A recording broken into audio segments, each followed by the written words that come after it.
Coming up on this episode of the Wrestling Weekly Recap, CM Punk to AEW confirmed.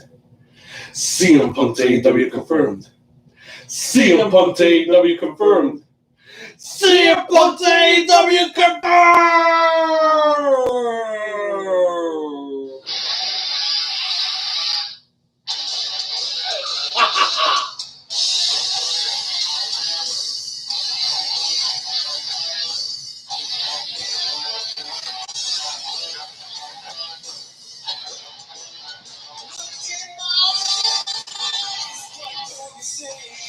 Hello, everyone, and welcome to this edition of the Wrestling Weekend Recap, where we bring you the good, the bad, and the latest inside news that took place this week from Monday Night Raw, NXT, AEW Dynamite, Impact Wrestling, Friday Night SmackDown, and now the edition of AEW Rampage during the weekend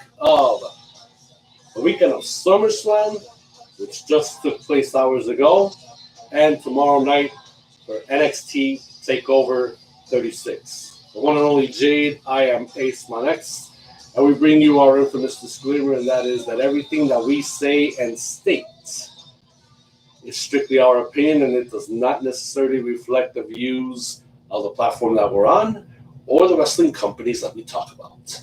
And now, don't have a cow. Man, CM Punk to AEW confirmed. Yes, ladies and gentlemen, CM Punk to AEW confirmed. This past Friday night, AEW Rampage took place at the United Center in Chicago, Illinois, the home of the Chicago Blackhawks, the Chicago Bulls, six-time world champion, and tonight, and always, this place belongs to the Four Horsemen. Stop my tracks. What the hell was that? That was a 1998 line from WCW Monday Nitro when Eric Bischoff was having issues with one Bruce MacArthur of not letting the Four Horsemen in the building because Eric Bischoff is such an ass and he wanted to display his vulgar display of power to everyone in the wrestling world at the time. But nonetheless, that was back in 1998. Now in 2021, after 7+ years, Phil Brooks, best known as CM Punk, returns to professional wrestling, and that took place this past Friday night on AEW Rampage. The first dance took place at the United Center, and this was one that the wrestling world was waiting for. Jade, did you ever thought in your wildest dreams that CM Punk, with a updated video entrance with the same theme song from Living Color, Cult of Personality, and we finally see CM Punk making down the AEW ramp and the crowd, even before that, the Chicago crowd went absolutely nuts just to see CM Punk once again.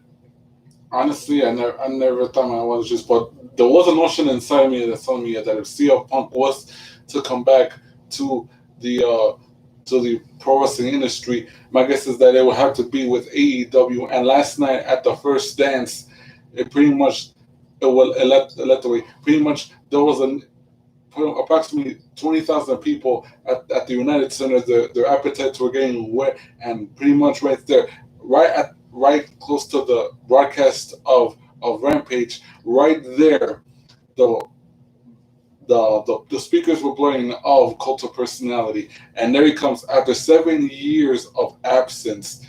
Phillip Brooks, CM Punk, makes his return, and I said it weeks before that if they wanted the first dance to mean something, they had to knock it out of the park, and they did, because it pretty much took one force to get it done, and that was Chicagoland's very own CM Punk.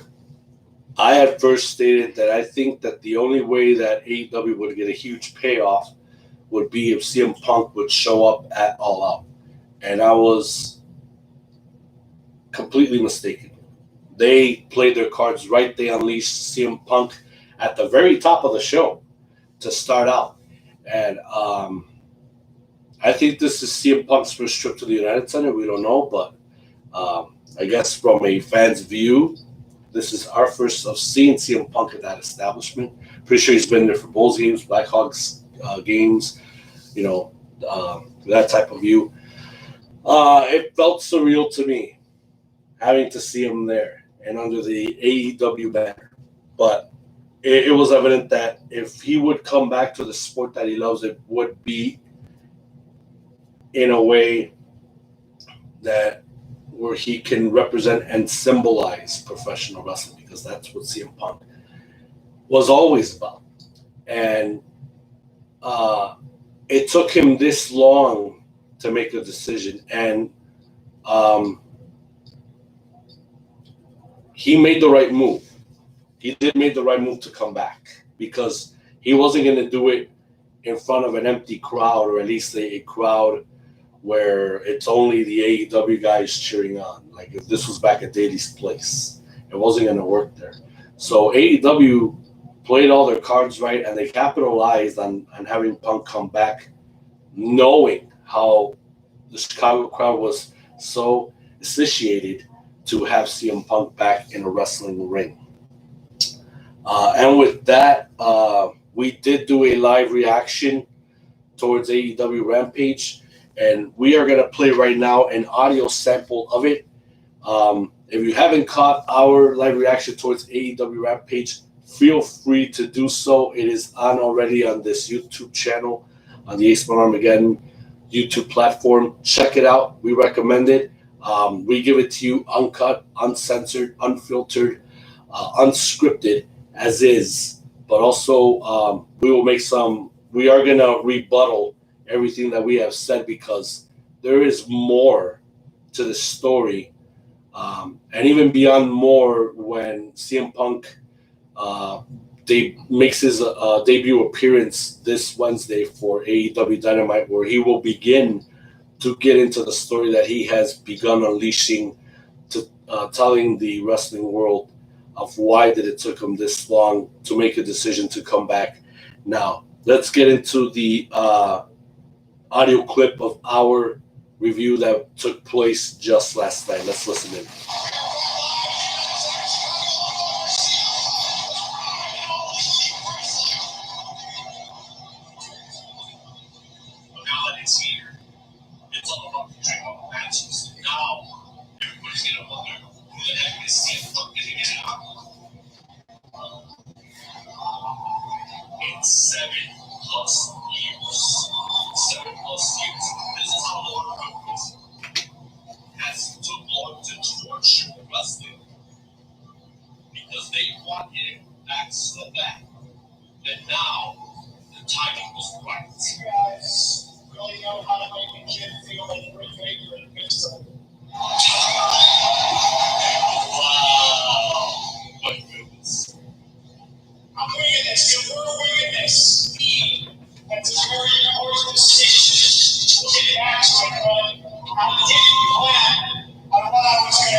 No, you don't need to apologize, because he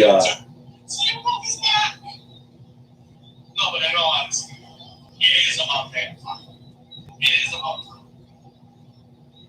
And somewhere where we go, he's going to flourish even further. Yeah,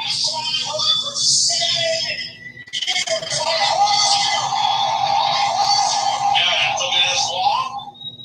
It took this fucking long.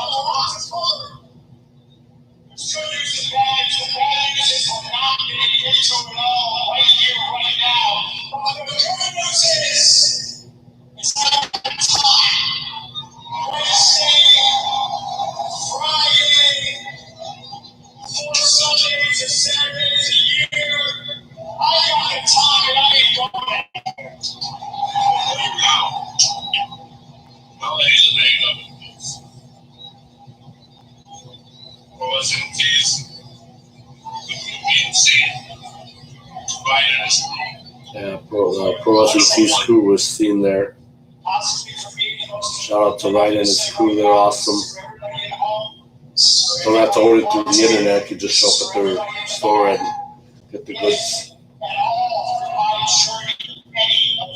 Personal choices or decisions related to my life made you feel disappointed or let down. Let me just say, I'm talking. Let me just say, I understand.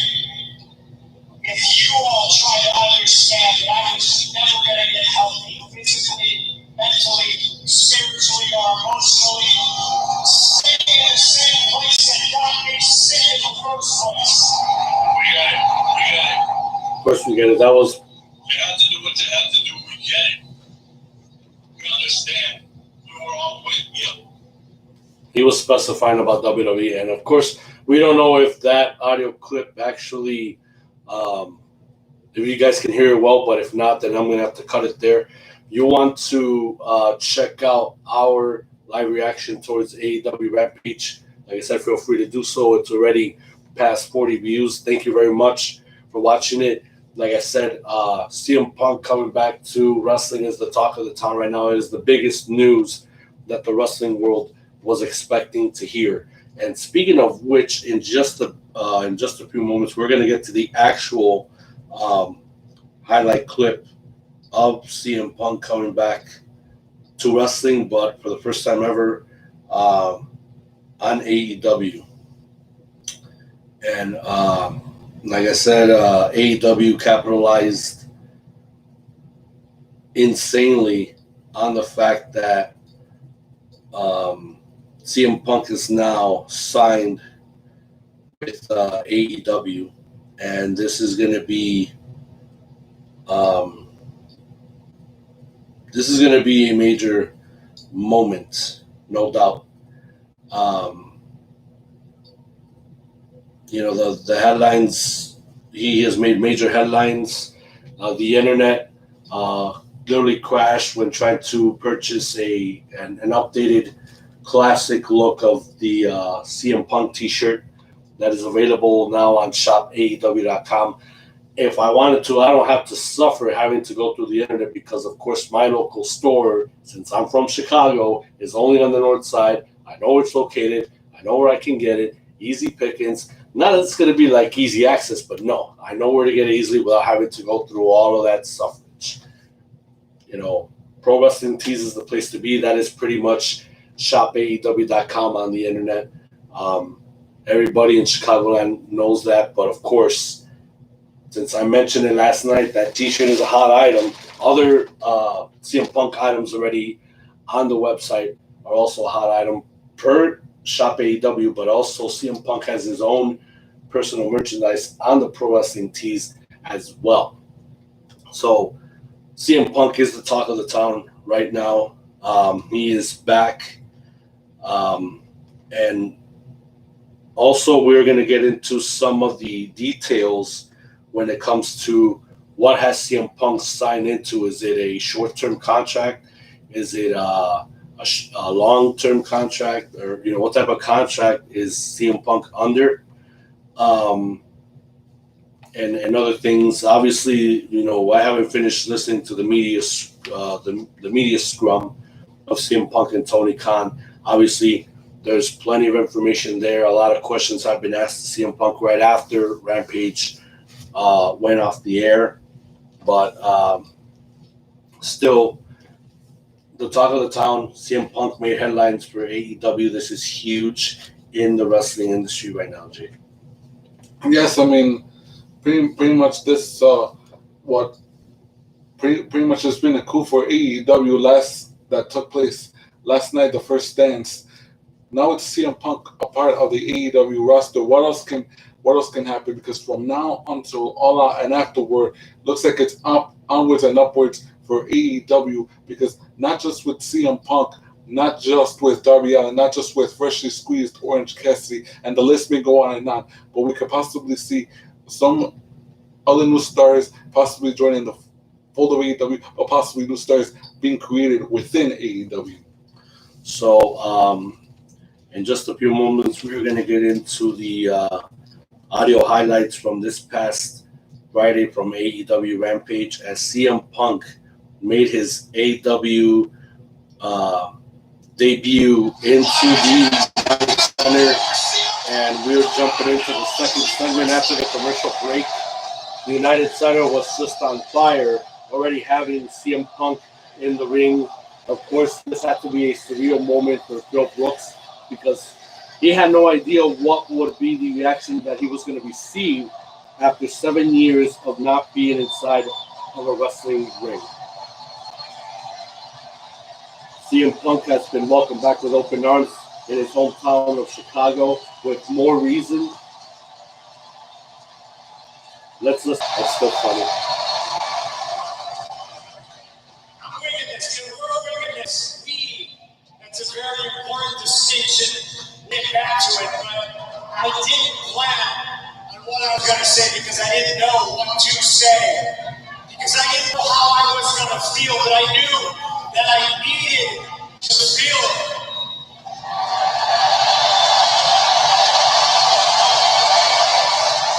I feel you, Chicago. And I hear you, Chicago.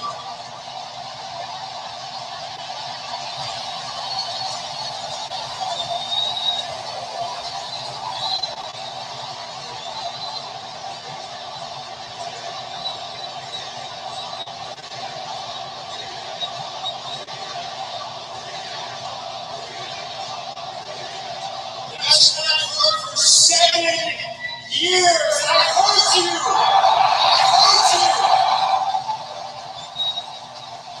And we got a lot to cover. There's good news and bad news. The bad news is we're not going to get to it all right here, right now. But the good news is I got the time.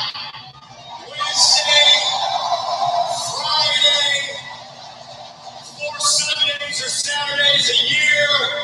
I got the time and I ain't going anywhere.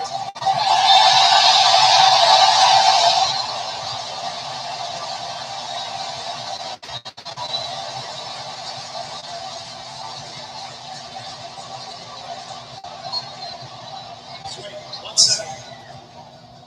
Possibly for me, the most important thing I'm going to say right now, this is for everybody at home. This is for everybody who bought a ticket. This is for everybody in the back. If at all through my journey, any of my personal choices or decisions related to my life made you feel disappointed or let down, let me just say,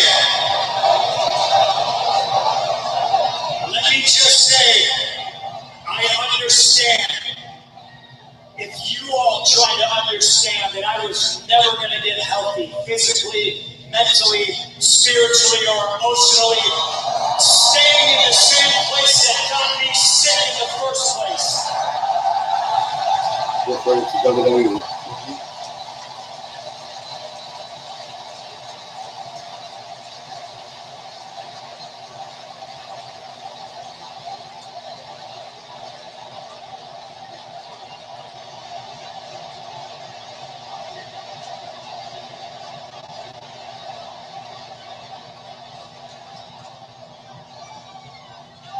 Can I tell you guys a story? It's hot here. Hang on 1 second.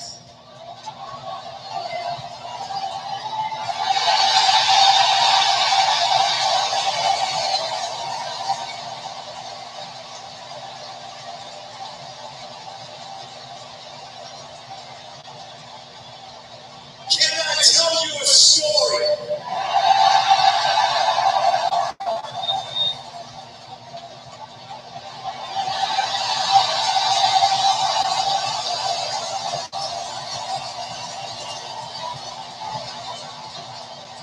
You see, I felt before like I had to leave.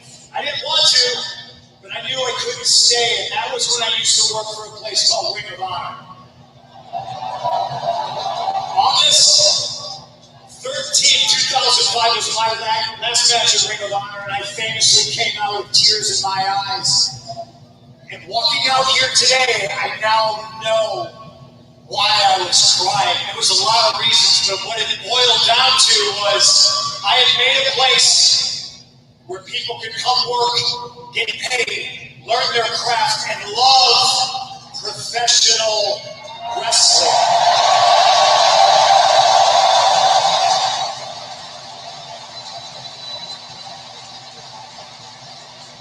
And I cried because I knew I was leaving a place that I love. It was a home, and I knew where I was going. It wasn't going to be easy for a guy like me, because I'm one of you. So I look at it like this. August 13th, 2005, I left professional wrestling.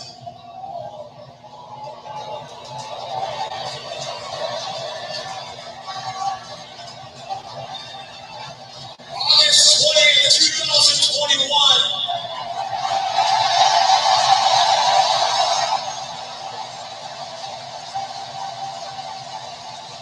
I'm back.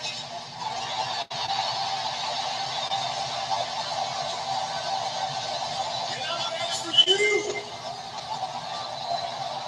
I'm not gonna lie, I'm back for me too. And I'm back because there's a hell of a lot of young talent that I wish I was surrounded by 10 years ago. So in saying that, I sit back. They're there now, so why aren't you? Here I am. I'm back because I want to work with that young talent that had the same passion that I had stamped out. I'm back because there's a couple of scores to settle in that locker room.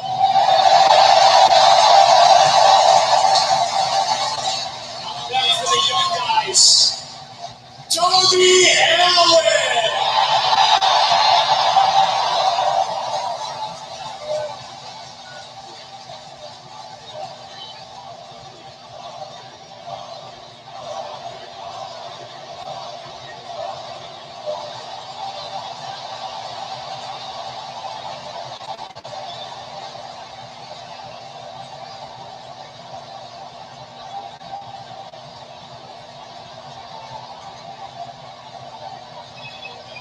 I've seen you.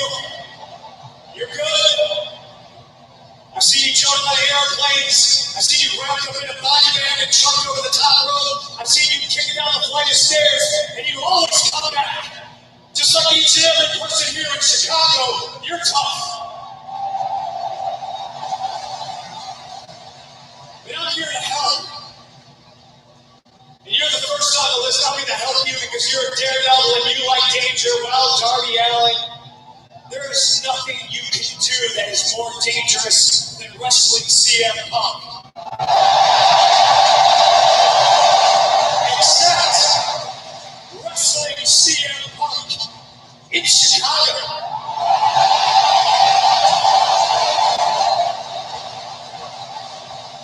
I will see you, and I'll see Sting, and I'll see all of you September 5th.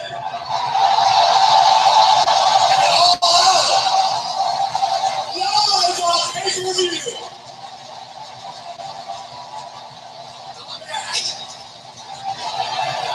Damn! Well, that's huge. CM Punk, that's on pay-per-view. He's on AEW September 5th. And chills are running up down my spine.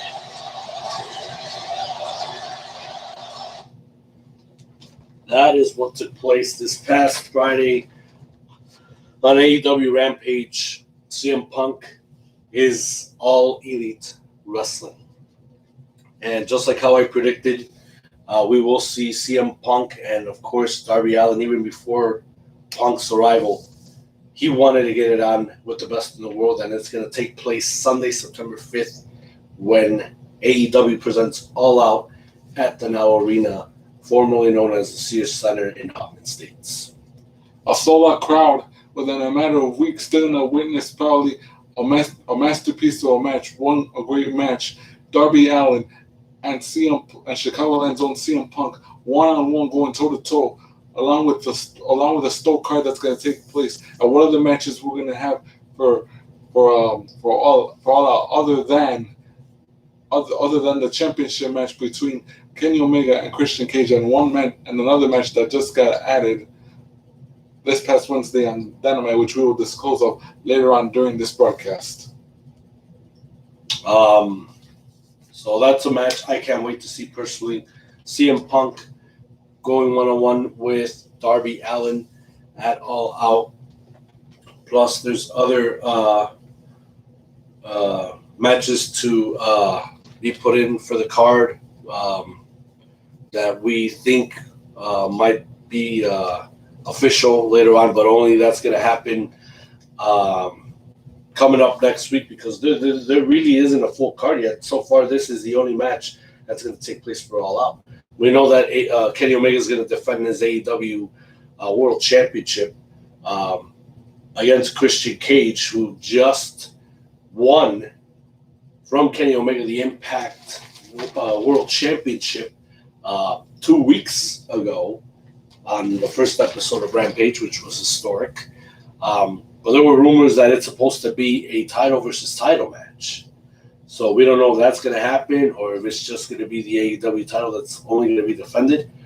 We will find out coming up this Wednesday on Dynamite. But other news that's circulating right now, supposedly the next person, once after we see Daniel Bryan, or in this case Bryan Danielson, his real name, debut in AEW, the next name to be circled, or the next name that could be signed to AEW once his 90-day WWE non-compete clause expires, would be none other than Bray Wyatt.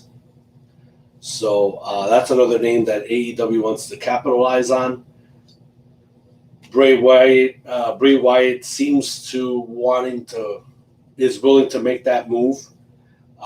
So now we're just waiting until the month of October to approach for that to happen. Because once that 90-day non-compete clause is done with, Bray Wyatt is free, or in this case, I forgot what Bray Wyatt's real name is. But nonetheless, once he's broken free from that WWE contract, now he can go anywhere he pleases. He could go to AEW if he wants. Also, what took place on Rampage this past Friday, we got to see Kiera Hogan, who is a former Impact Knockouts champion. She has already appeared on Dark Elevation and Dark as well. Lost her 2 matches with 2 different contenders. She just lost her third to Jade Cargill. That one was a phenomenal match, a very quick match. But hey, Jade is proving why she is that bitch. My bitch. Because now, well, not now, but ever since seeing that one documentary that featured Jade Cargill and where she got that attitude from, I'm behind her all the way. Been behind her all the way ever since then. Also, we got to witness, there were 2 other matches. Private Party versus Jurassic Express. That was part of the Tag Team Eliminators match? Yes. What can you tell me about that match, Jade? I know I got to see it on and off. We did concentrate on some parts of it, especially leading to the end, but at the end it's where it got a little bit juicy. Well, I gotta admit, I mean, that match between Private Party and the Jurassic Express, with of course one of these teams will face off against two other teams that will face off next Friday's Rampage, but nonetheless, Jurassic Express and Private Party gave it well, but pretty much just like. Despite the fact that Matt Hardy and Marco Stunt were on the outside, these 2 teams gave it their all, and I thought that it could have been Private Party's chance to further ascend the ranks on the AEW tag division and possibly get a shot at those tag titles. but much to my chagrin, Jurassic Express hung on and therefore defeated Private Party to advance to this tag team tournament. Now it's pretty much between the Lucha Brothers and the Varsity Blondes, and whoever wins out of them will face Jurassic Express, and possibly we'll find out who will be the number one contenders for the AEW tag titles. And that will happen at All Out. The winner of this tag team eliminators match will get their number one contendership shot against Matt and Nick Jackson of the Young Bucks, current AEW tag team champions. That will take place Sunday, September 5th at All Out, and only on pay-per-view. Also, what took place as well, there was a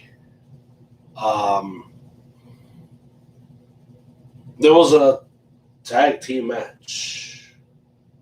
No, there was only one tag team match. I'm sorry. Just because seeing all the elements in the ring, I mean, it ended up being a really good way to end Rampage. No, it was a singles match. You're right. Daniel Garcia with Everlast 2.0 on their side, taking up against the Moxman, former and second AEW heavyweight champion of the world, the Moxman, Jon Moxley. We knew that this match was going to be a mauling. Daniel Garcia didn't know what the hell he was going to experience until it was over and done with. But still, Everlast still needs to, they feel like they need to shine, and they want to make an example out of somebody at that person's expense. And in this case, it was Moxley. And of course, Eddie Kingston was with them. But then Darby Allin and Sting came in and gave some of their own medicine towards Danny Garcia and Everlast 2.0. And then they shut the show down with Sting, of course, delivering a couple of Scorpion Death Drops. And then they just rambled all over the place. And you got the four coolest guys in the ring. And that was the conclusion of AEW Rampage. Well, the only thing that we're looking forward to now is that CM Punk will make his Dynamite appearance for the first time ever this Wednesday on TNT, where he will begin to tell his story of why he left professional wrestling and decided to come back to it now. I know he's not going to get into the details of why he decided to take a chance to go big and become a sports entertainer. You know, would it be his biggest mistake? No. Would it be his learning experience? Yes, it would, because he's going to have that fandom for as long as he's still alive. And even when he's gone, they'll still remember him. Punk will always be a one-time experience, the one-time thrill ride that everybody will be on board for in the long run, especially now that he's in AEW. But that was last night's Rampage. I know I'm starting a little bit, backward, but I should have began from Monday. But let me conclude last night. We ended up checking out Friday Night SmackDown. There were some decent segments that took place. Of course, we saw the segment with Edge as he started with a very kind of a soul-finding promo where he said he had to go back to his dark days, to his roots, pretty much the Brood, which that ended up concluding when Seth Rollins later on in the show rebutted his words, and he got an appearance from Edge with the Brood theme song in the background, and then all of a sudden, Seth suffered a very harsh awakening with a bloodbath, a very dark bloodbath that ruined his 40-year-old virgin suit. I mean, he was in complete white, because I'm pretty sure he listened to Sandra Bernhardt. Honey, just remember, I'm wearing white. You should wear white too. We're going as virgins. Still, I found it kind of comical. And that was one heck of a way to end that segment, as we're looking forward to the following night for SummerSlam in that match. We will get into the details of the results of SummerSlam. Also, we saw Bianca Belair having to deal with Carmella and Selena Vega, since for some reason, we still don't know, because even it led all the way up to tonight, hours ago, Sasha Banks did not appear on SmackDown. She did not appear on for her match at SummerSlam. For some reasons, they don't want to tell us. But Bianca proved herself in 2 separate matches going up against Selena Vega and Carmella. And yeah, Bianca was pretty much ready to show why she was and why she should still be the SmackDown Women's Champion. What else? We saw another mishap with the Mysterios.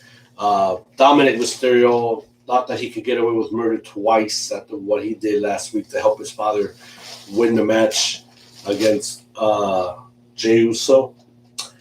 And it did not happen this past Friday. And unfortunately, he got kicked out, but the Usos took advantage of that situation that the Mysterios were in. Jey got the win after doing the splash, got the cover 1, 2, 3. And it looked like, and we felt, and we knew that the Usos had the major momentum to their side and that they were going to retain the tag team titles once SummerSlam showed up. And we're going to get into that, the results of that match as well. Then we saw the face-to-face with John Cena and Roman Reigns. Of course, they had a little bit of verbiage. And that was it. And, of course, Cena, all he had to do was to prove to Roman that all he needed to do to win his 17th World Championship was a 1, 2, 3. And there were some decent matches. Montez Ford tried to win one over on Otis, and the man is just too damn heavy, too damn powerful. It did not went that way, and Otis defeated Montez Ford, one half of Street Profits. That's all that we can recap. When it comes to Impact, Emergence took place before Rampage, before Friday Night SmackDown. There were some interesting matches that took place. We're just going to give you the quick results that we can remember. Matt Cardona faced off in a one-on-one match against... Do you remember who? Rohira Jun. There you go.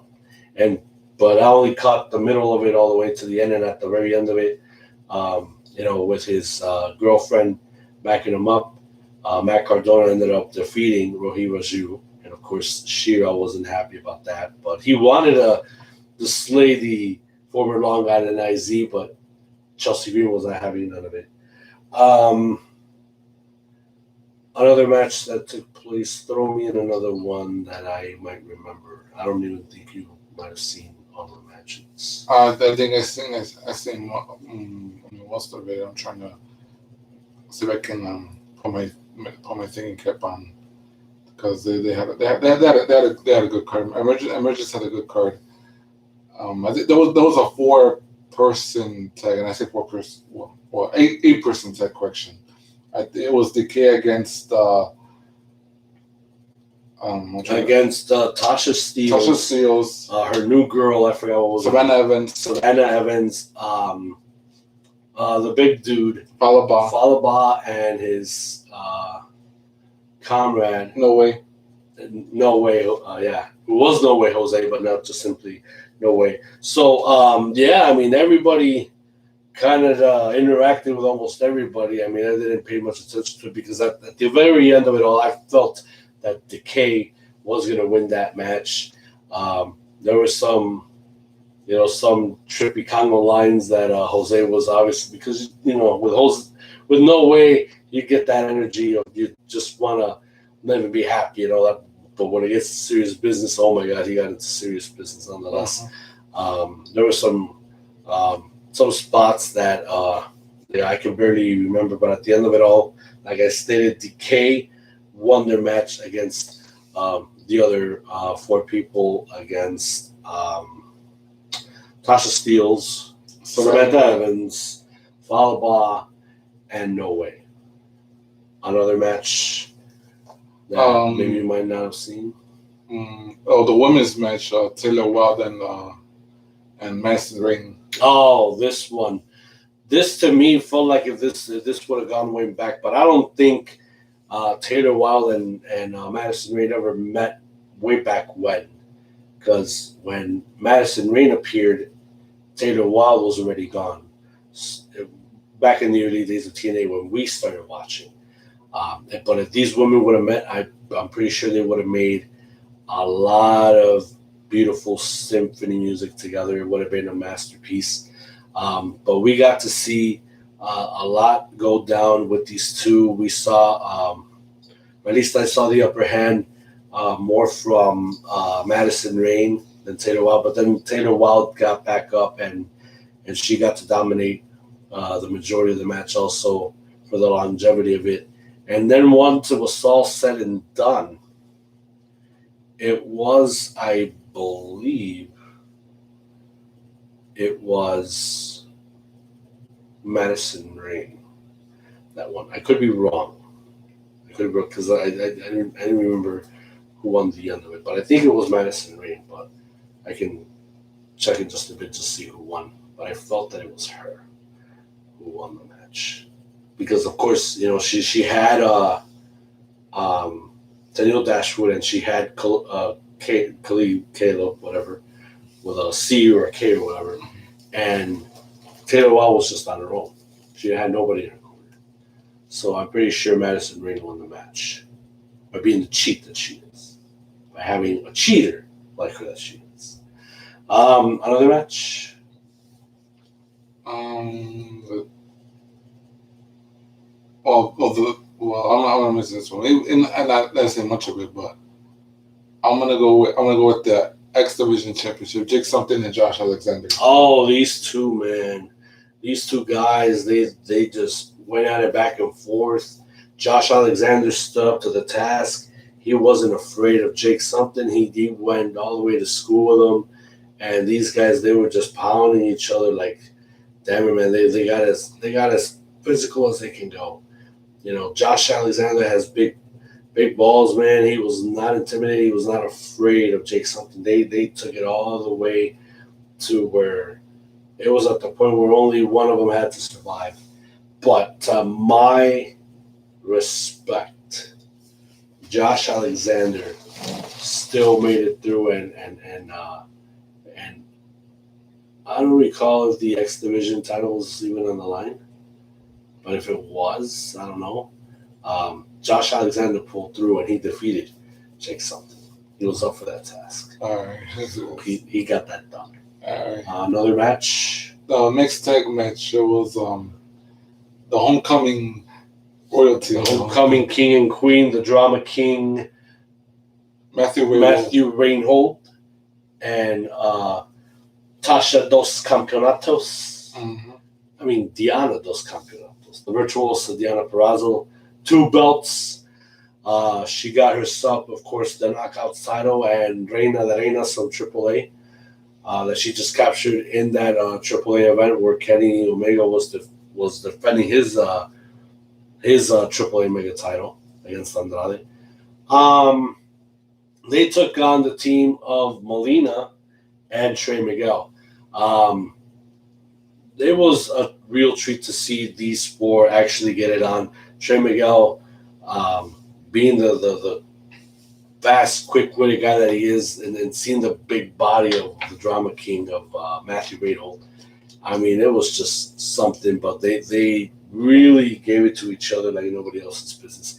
And then at the end, when it was all said and done, to my surprise, they dethroned the King and Queen.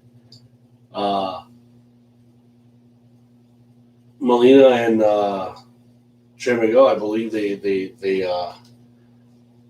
won the match. So But then again, let me correct that because chances are I might not have got those results right. But let's talk about some sure things. The triple threat tag. You saw that one, the triple threat tag. Yeah. It involved the Good Brothers, VBD, Willie Mack, and his tag team partner, Rich Swann. Yes. What do you remember of that match? I know those guys, they took it in and out of the ring. They were getting as physical as they could because only one team can either hold on to the Impact Tag titles or have the seriousness to become the Impact Tag champions. Well, pretty much I have to say is that pretty much there are some people who are getting sick and tired of the Good Brothers still the Impact champions.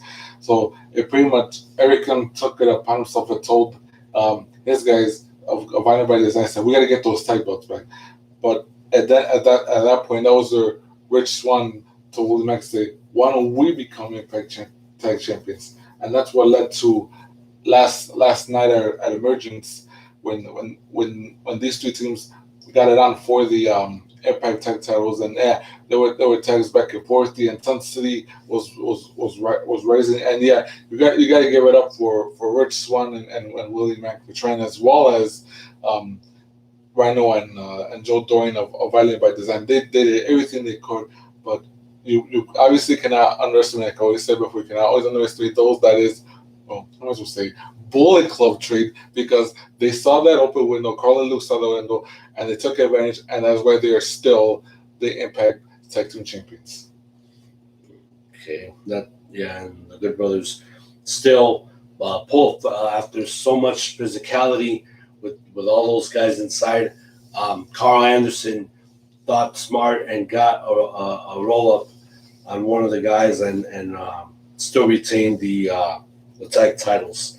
So as we see here, let's see.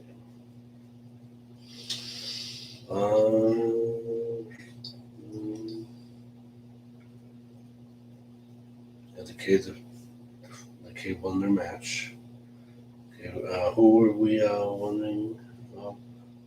The mixed tag. The mixed tag. Madison Ray did defeated Taylor Wilde. Which is the mixed tag? Yep. Let's see. Mixed tag. Yep. And Josh Alexander defeated Jake something. So I was right about that. The King and Queen and Melina and Trimigo. Yep. Oh no, I was wrong. So it was the King and Queen that reigned supreme. It was Diana Perrazzo and Matthew Van Holt that defeated Melina and Trey Miguel. Yeah. So I stand corrected. Yeah, and pretty much another thing that pretty much was defined emergence last time was the I'm gonna call it a forward dance, that the winner becomes the number one contender for the Impact Championship. We saw vying for that shot was Chris Sabin, was Ace Austin, was Moose, and Sami Callihan, and pretty much those four pretty much tried everything because it was a shot for the Impact title, and just we thought that it would be nice to see Chris Sabin get a shot, and I somehow know that Moose and Callahan's time has passed up, so I would only just be a number one contender. Not to say that we want to see one of those two get another shot, but just when we thought that it could have been possibly again Moose or Sami Callihan, right there out of nowhere, Ace Austin saw the opportunity, capitalized on it, and that is why he is now the number one contender. I'm shocked, to say the least, to even say that Ace Austin has a contendership shot for the Impact World Championship, and that not even Moose or Sami Callihan, much less Chris Sabin, would ever get another shot. But I felt, because if there was a new player on the rise, Ace Austin would be the one to get a contendership shot now this time. So he has defeated Sabin, Sabin, Moose, and Callahan to get that opportunity for the gold. The one match we didn't mention that did took place, and I don't think we actually got to see, was Steve Maclin going against the Canadian Destroyer, Petey Williams. Oh yes, and that match was advertised. So, from what it stated here, Maclin asserts his dominance, hitting a big clothesline followed by repeated elbow strikes. Every time Petey tries to gain momentum, Maclin shuts him down. Petey goes for the Canadian Destroyer, but Maclin avoids it. He locks in the sharpshooter, but Maclin bites his hand to break the hold. Maclin goes low, then hits his signature sit-down slam for the count of 3, and Steve Maclin defeated the Canadian Destroyer, Petey Williams.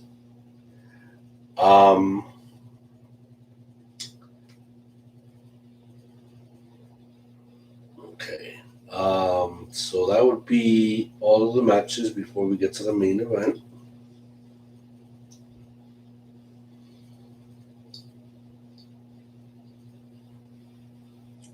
And indeed it is.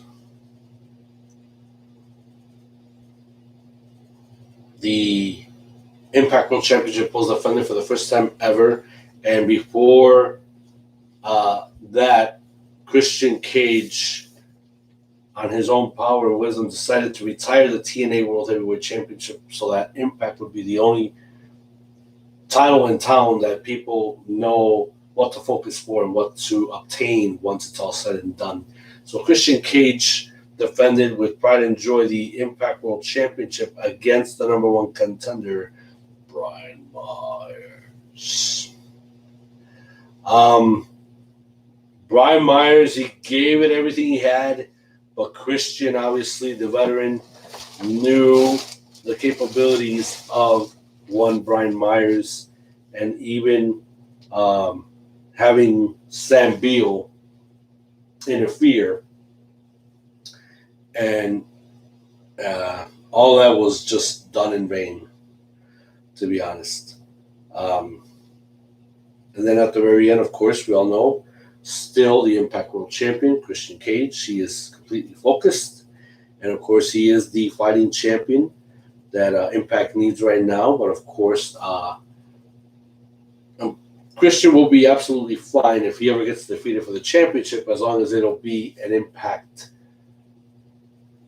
superstar that'll get that championship back home where it belongs, in Impact Wrestling. So we still don't know what's in the trenches for Christian next, besides having to deal with Ace Austin for a future date. Of course, he's more concentrated with AEW title and Kenny Omega, since he is a All Elite Wrestling athlete. We will talk more about that next week. And as far as on the Raw side,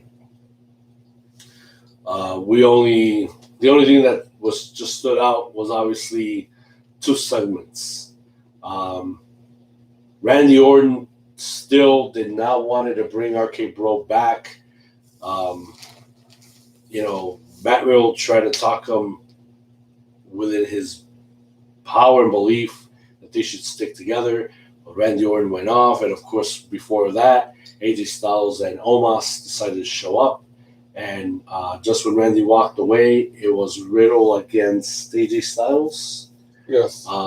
Singles-wise, and unfortunately, with the interference of Omos and everything, AJ won against Riddle. That brought Riddle down. He was depressed. But then Randy Orton saw an opportunity as well. He faced Omos to see if there was a possibility of him doing an RKO on the big guy. And even Orton wasn't doing so well that Riddle decided to come out and have his back no matter what Randy Orton said. And, Riddle really believes in this tandem of RK Bro. So, after everything that Riddle has, he put his own body and soul on the line, for Orton. for this team. And after Orton realizing what Riddle has done, he decided, okay, let's give this a shot again. RK Bro, back in business. Of course, the final face-off for Lashley and Goldberg. We saw these guys speaking out. Goldberg, of course, speared off the Almighty One, and it was just going to be a matter of time until we get to SummerSlam. And of course, now we'll go into the depths of SummerSlam that just took place several hours ago. Of course, the opening match was for the Raw Tag Team titles. AJ Styles, the Phenomenal One, and Omos had to defend it against RK Bro.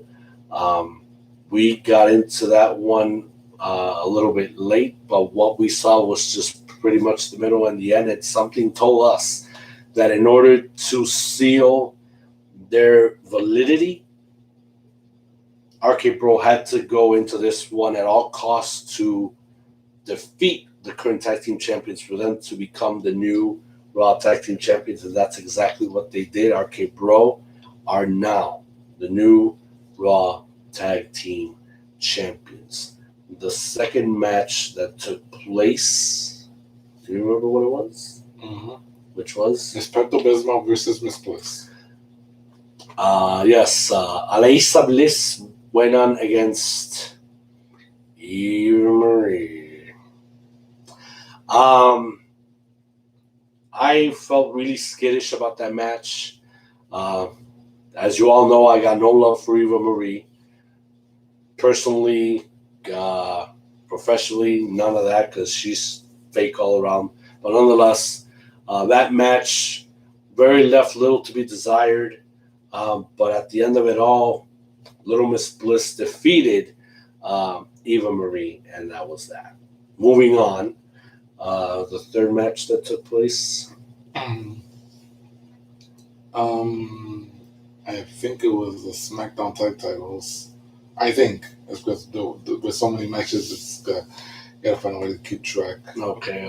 No, that was the United States title. Oh, the United States title. That was Sheamus defending against Damian Priest.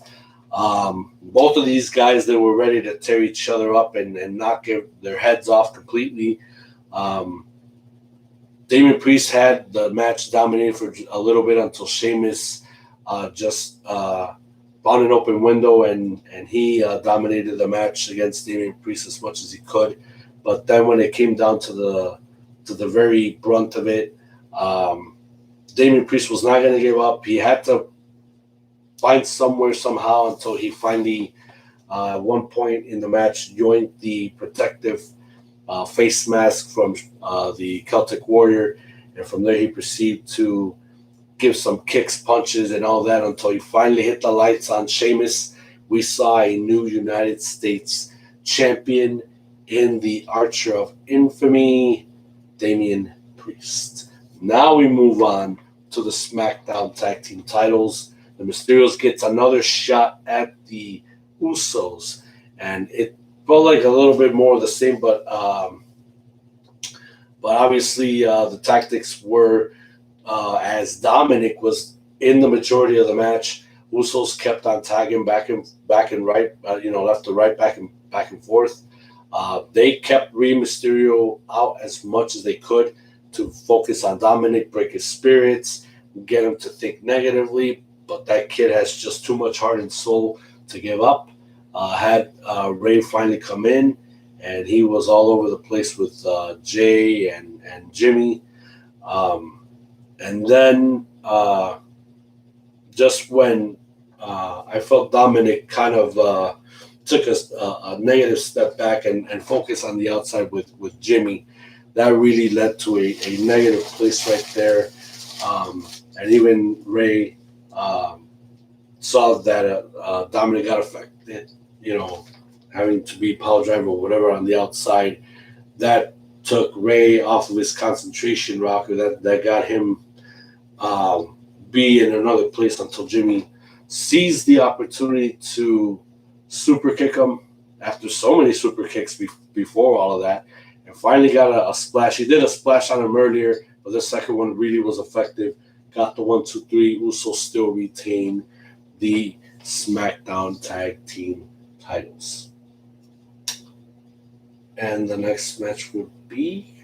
I think that would be the SmackDown Women's Championship. Okay, now the SmackDown Women's Championship, I find it immediately controversial because it all stems around what's been going on with Sasha Banks and Bianca Belair.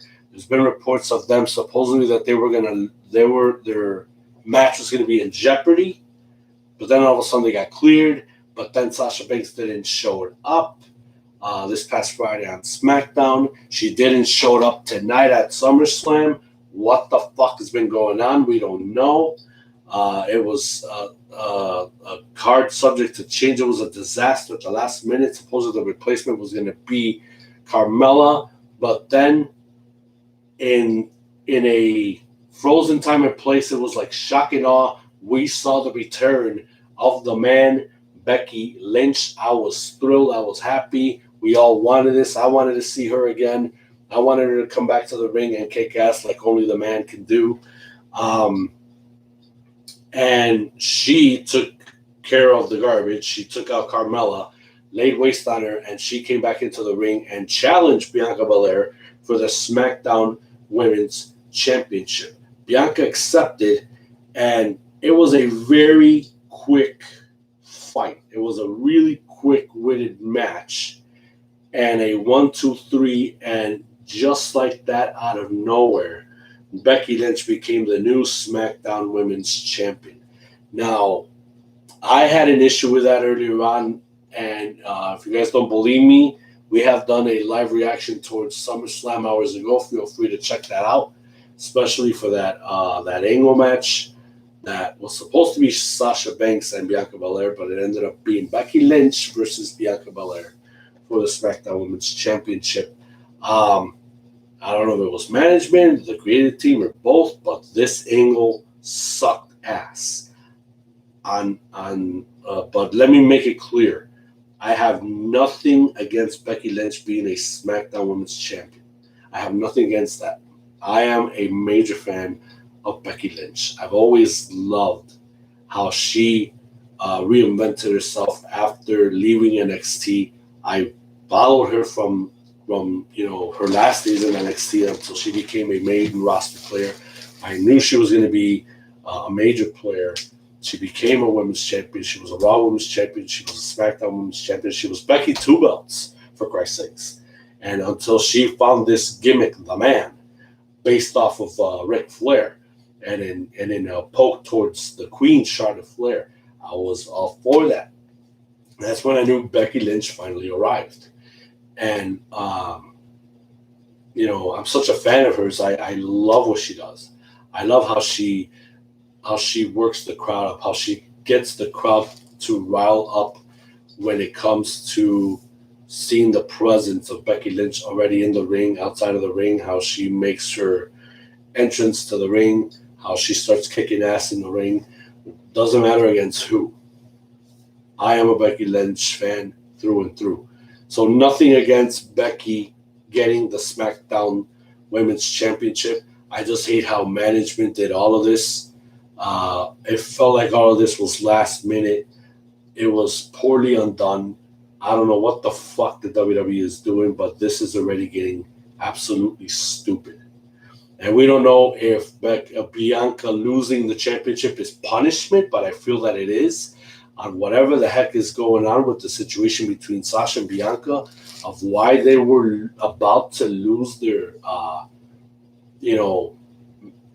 match on the card for SummerSlam in the first place. There was no details released on why this was going on. They just said that this was under unfortunate circumstances, whatever bullshit that was transparent to be displayed. It's like, what the fuck was going on? So we are not going to find out for sure until this is 12, 24, 48 hours, 72 hours later. That's when I feel we're going to find out the details of why there were issues with Sasha and Bianca about to lose their matchup at SummerSlam. then why it ended up being cleared, but then all of a sudden, Sasha Banks didn't show up on SmackDown. She didn't show up for SummerSlam. What the heck was really going on? So that's, to me, that's what I find interesting. What is the story behind that in the WWE right now? Becky Lynch is back. She's SmackDown Women's Champion. I'm glad, because I think now with Becky at the helm for the women's division on SmackDown, the executives of Fox, they're going to be pleased. I'm pretty sure of that.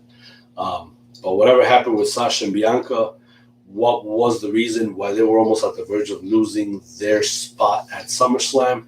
We don't know. Hopefully we get to find out some news coming up within the next number of days. And once we do find out, we will talk about that on the next episode of the Wrestling Weekend Recap next Saturday night. What else took place? I know we got in deep with that story, but Jesus, just having to talk about that anyway, I mean, it made no sense on parts. Like I said, I'm all for Becky coming back. It was like the right time, obviously. She was like a last-minute replacement for something like this to go down. But hey, I'd rather have the championship around Becky and know that it's going to go somewhere positive moving forward. Because obviously there's issues with Bianca Belair and Sasha Banks on whatever the heck it is. We don't know. Hopefully we find out soon. Next match that took place. I think it would be Seth Rollins and Edge. Seth Rollins and Edge, my goodness. I mean, the beginning of the match, I barely paid attention, but when it started spicing up in the middle of it, Seth was already having an upper hand on Edge. Edge saw the open window for him to get control of the match, and from there they just started going back and forth. We saw the Brood side of Edge, old school attitude. They played the Brood theme in the beginning when he was making an entrance. Then all of a sudden they played the Rated R theme. They could have made a mix, but obviously the other guys from WWE are lazy. Nonetheless, they told a really good story. They were as physical as they came. They delivered to each other some wicked shots. It looked like, we asked ourselves if Edge was hurt, but he went through it okay. Seth almost got hurt as well at the very end of it. It took the spear, kicked out, but I think at the very end of it, it was a sleeper hold that was modified like a chokehold, like a cross space, that put out Seth Rollins as he tapped to say uncle, and he gave up. And Edge won his match against Seth Rollins. It was a really good match between them two. A really good one. I liked it. I really did.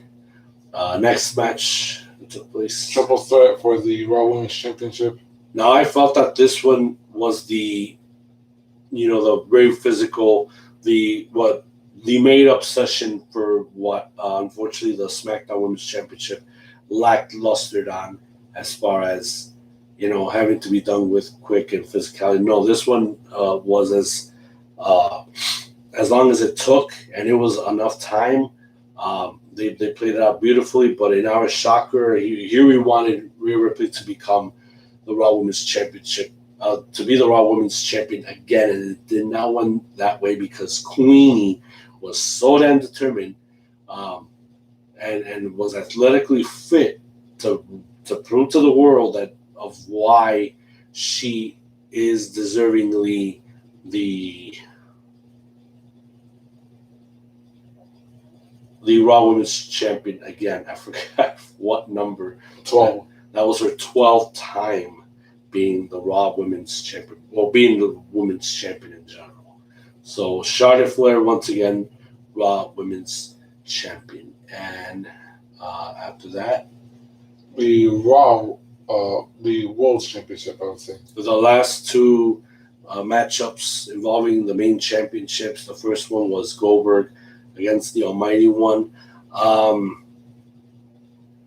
Something told us that it could have ended up in a disaster, kind of similar like how it was with Goldberg and Undertaker at one time. I think that was what, Crown Jewel? Yeah, that was Crown Jewel. And it was kind of like Crown Jewel all over again. But once we saw Goldberg take a really nasty landing on his knee and how he was almost hobbling, how he started almost hopping around, that's when I knew that this match ended up in a really horrible disaster. Even Bobby Lashley was he freaked out with the ending of it. I'm pretty sure he didn't not wanted to win that way, but it was what it was, and Lashley still retained his championship.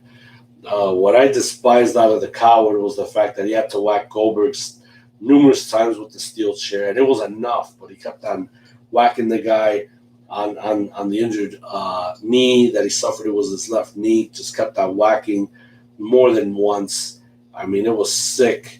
It was a cowardly thing to do until Gage got involved, went over the ring and started to do a sleeper hold on the Almighty One, but he paid the price when he did the hurt lock. The hurt lock.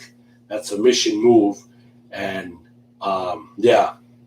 once Goldberg found out, after seeing that Gage was already in the ring down, after Bobby Lashley did the damage, Goldberg was extremely pissed. Now wanting to kill Bobby Lashley for what he did with son Gage. But we stated before that for Goldberg, in his contract, he would do 2 appearances per year. So this was his second one already. We're not going to see Goldberg come back anytime soon, especially after being injured, having this knee injury. Hopefully it's nothing severe. We will stay tuned to see that it is that way, or it's some form of bad news. Nonetheless, we're not going to see Goldberg come back until it's 2022, when he has that same clause in his contract, 2 appearances per year. And this is his last 2 appearances in his contract. So 2022 is going to be the definite end for Goldberg, unless if he makes a new deal with WWE. But at this point in time, I think this is it for Goldberg, seriously. He can't do no more matches like this. If he already took a major risk with Undertaker, it was going to be like deja vu all over again with him and Bobby Lashley. But Goldberg was the one that ended up being hurt. He ended up with that knee injury. Because obviously Bobby Lashley was a little bit heavier, he was a little bit fitter, was muscular than Goldberg. Goldberg is already in his mid-50s, close to his 60s. Lashley could still go, but he only has he has amount of years left in him. But he's living it out right now as the almighty WWE champion. And last but not least, John Cena versus Roman Reigns. I was into this match. John Cena had nothing to prove. His only mission was to get the 1, 2, 3 on Roman Reigns, and that's what he pretty much did throughout the entire match. While Roman Reigns, of course, did everything he could to make John Cena pay, and pay dearly. But there was a lot of spots where they had a lot of crazy stunts, moves, things that they did to one another. It was a really good match, nonetheless. Until once it was all said and done, Roman Reigns hit the spear, and before that did numerous Superman punches, but he got him with the spear at the very end, and got the 1, 2, 3, and that was the end of that. And then, ladies and gentlemen, we witnessed the return. Even though he looks a little bit different, but I got to see how he looked even before the rumors were true of Brock Lesnar making his return to the WWE, and indeed he did that.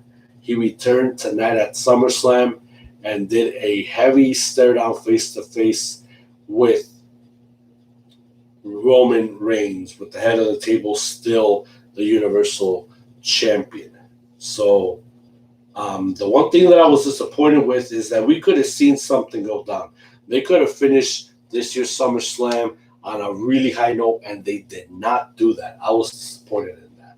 Hugely disappointed. We could have seen Brock Lesnar do an F5 on Roman Reigns just to indicate, okay, Brock Lesnar is going to go after the head of the table. He's going to go get that Universal Championship, the one belt that Brock Lesnar held at one point. It did not went that way. All we got was just a stare down, and Roman walked away. That was it. That was the end of SummerSlam. So, of course, that was the result. If you want our honest opinion about SummerSlam, check out the live reaction towards WWE SummerSlam. That's already on the archives. We insist.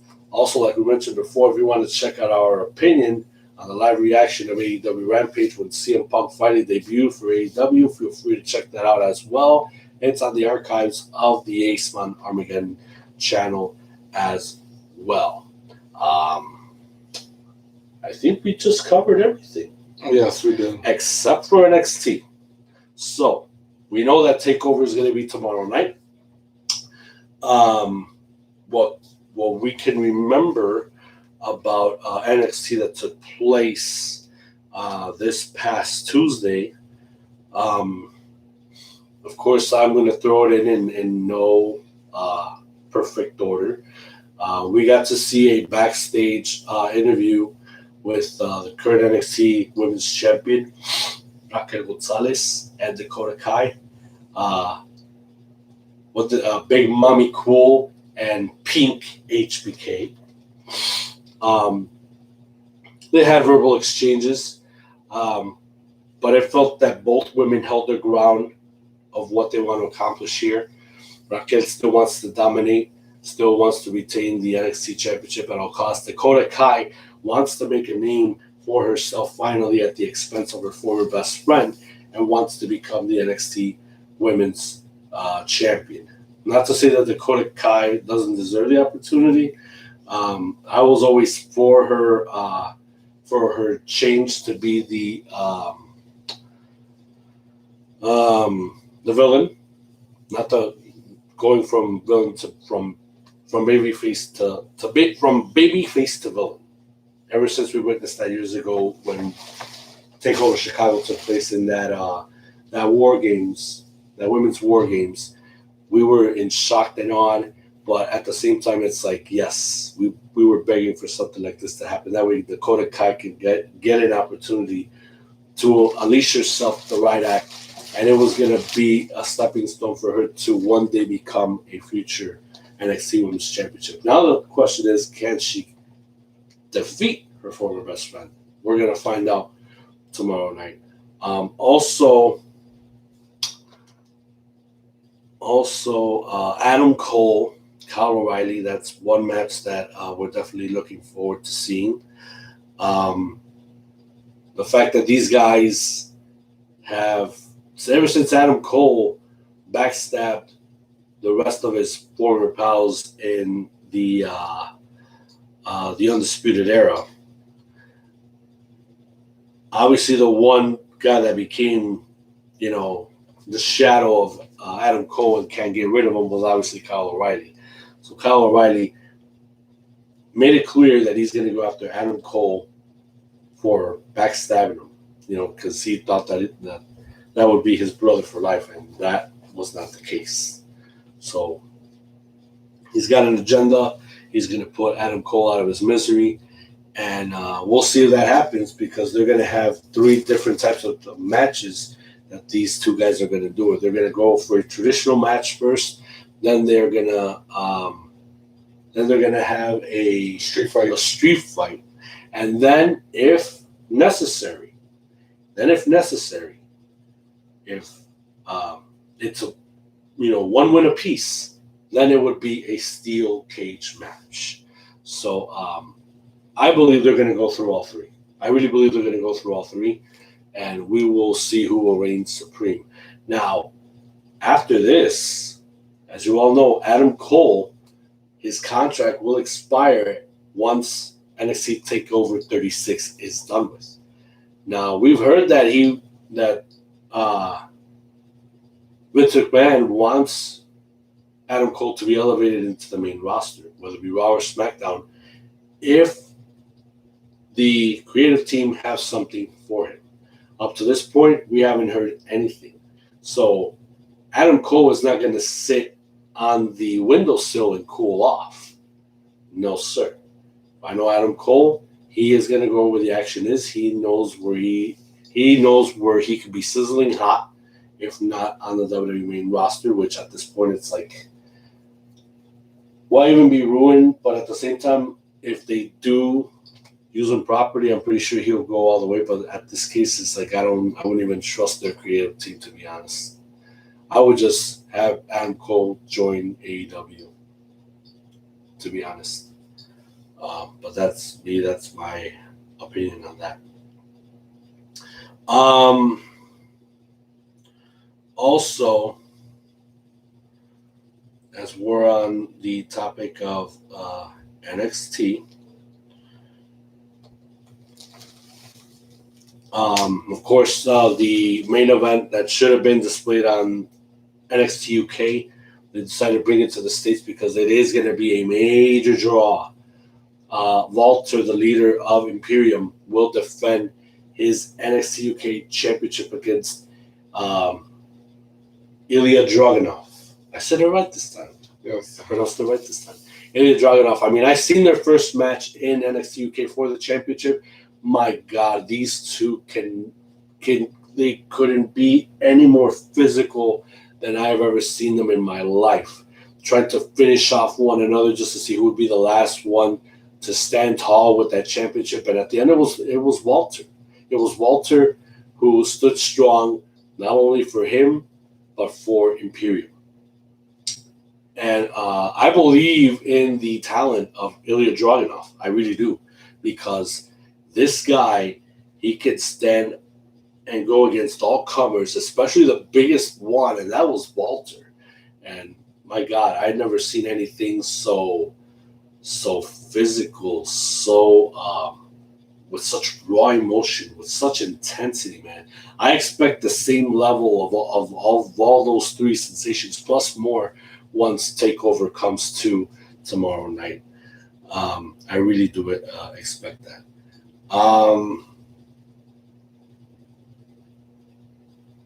Also,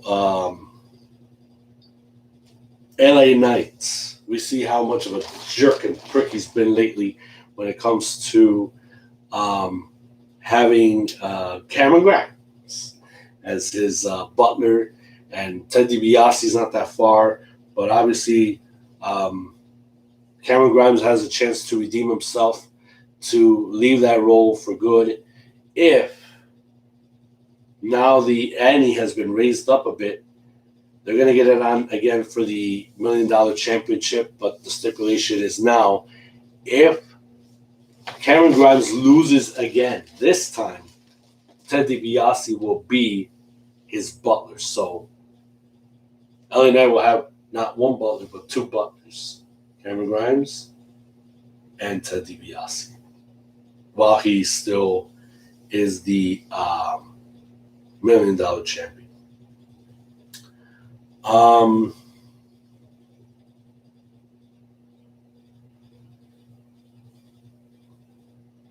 And I believe that is it. But also, LA Knight hired the services of Josh Briggs to face Cameron Grimes. And obviously, that match went south. And at the end, LA Knight, got the best of Ted DiBiase and Cameron Grimes. So that was the end of that. And to top it all off, of course, the last interaction with Samoa Joe and Karrion Kross. It was more of the same. It was still intensity. It was still pushing Joe's buttons. Where Karrion Kross got security to be the boarding block. That way Joe don't get all that tense and go after Kross. But having security there was just absolutely useless. They still got into each other's faces. Security tried to separate both guys, but Joe jumped on Kross. They got separated. Kross jumped onto Joe. It was back and forth until the show pretty much ended. So, that was it for NXT. As far as waiting to see as the anticipation for tomorrow night, it kind of lacked, a really good volume of it. I mean, it's like I'm excited, but I'm not super excited, like how I used to be for the last number of takeovers that have taken place in the last number of years, especially like when they came into Chicago. Those were what I was looking for, whether we actually went to the shows or we didn't. But I showed how excited I was for those. Like for this one, not too much, but it's like it's not all the way the interest are diminished with that at all. No, I'm still looking forward for Joe and Cross. I'm still looking forward for Cole and O'Reilly. I'm still looking forward for Dakota Kai and Miguel Gonzalez. I'm looking forward also for Dragunov and Walter. Those are 4 matches so far that I'm looking forward to. There's others. LA Knight, Cameron Grimes, of course. I don't know if the guys of Legado del Fantasma and Hit Row even have a match for TakeOver. That's a big if, especially after what happened last Tuesday. Yeah, I mean, their rivalry is already hitting at a really good peak right now. But these are the 2 warring racial factions that are getting at each other's throats.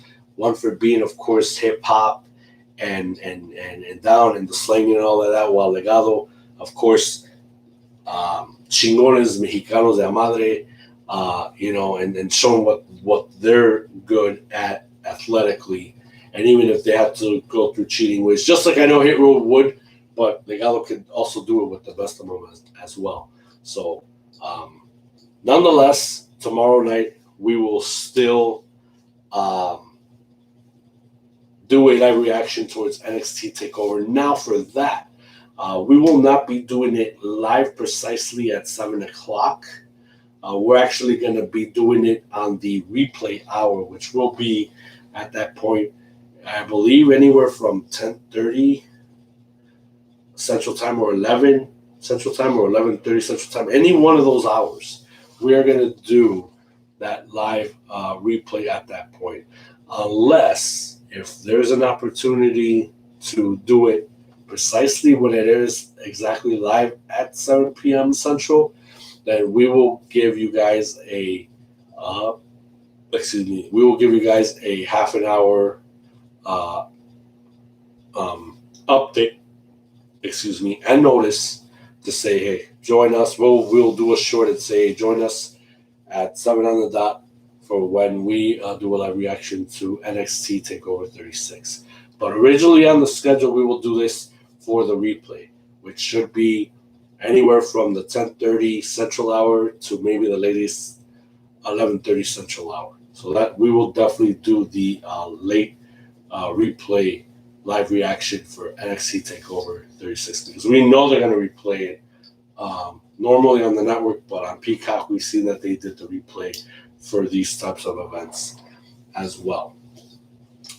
Ladies and gentlemen, we only got a couple of minutes to close out the show. Normally we would run it on our local laptop and in a different background and setting, but since we're on our normally live reaction station, we only got just 1 minute to close. But yeah, the biggest news of obviously, CM Punk finally come back to wrestling into AEW. Can't wait to see what he says on Wednesday, and of course, if we'll see any more addition to the angle between him and Darby Allin. That I can't wait to see this upcoming Wednesday on TNT. Also, another bit of news. Supposedly, WWE is thinking of selling the company. We don't know if it's as a whole or parts, but supposedly Nick Khan is open to discuss business and things of that nature. But it turns out that is not the case. And, we'll just, we just hope that WWE gets their act together, honestly, because if they keep on doing what they're doing, I'm only smelling doomsday, and it'll be the beginning of the end for WWE, honestly. And especially with Vince McMahon as the helm, and if he's not ready to step down as chairman, then there's going to be an issue. WWE is only setting up their own doom and their own demise, to be honest. So, having all of that said, we are going to close it out with Cult of Personality by Living Color because CM Punk is back in wrestling. And like I stated before, we will see CM Punk's his first appearance debut on AEW Dynamite coming up this Wednesday on TNT. Can't wait for that. But we'll also stay in tune with what happens on the aftermath of SummerSlam, with Raw, SmackDown, NXT TakeOver tomorrow night. We will do the live reaction towards the replay of that event around the 10:30 Central Hour, 11:30, whichever time it falls in. We will do the live reaction towards that. Feel free to join us if you want to catch up with us, giving you our uncut, uncensored, unscripted, unfiltered version of our reaction towards NXT TakeOver 36 tomorrow night here on the East Again channel. Until then, stay safe, mask up, peace and love worldwide. Have a good weekend, everyone. We will see you tomorrow night for the Living Color and all the live reaction towards NXT TakeOver 36. And we'll see you here next Saturday night for another episode of the Wrestling Weekend Recap, guys. Have a good night, everyone. We will see you next Saturday. Have a good night, everyone. Where is that music? Oh, I guess it's that.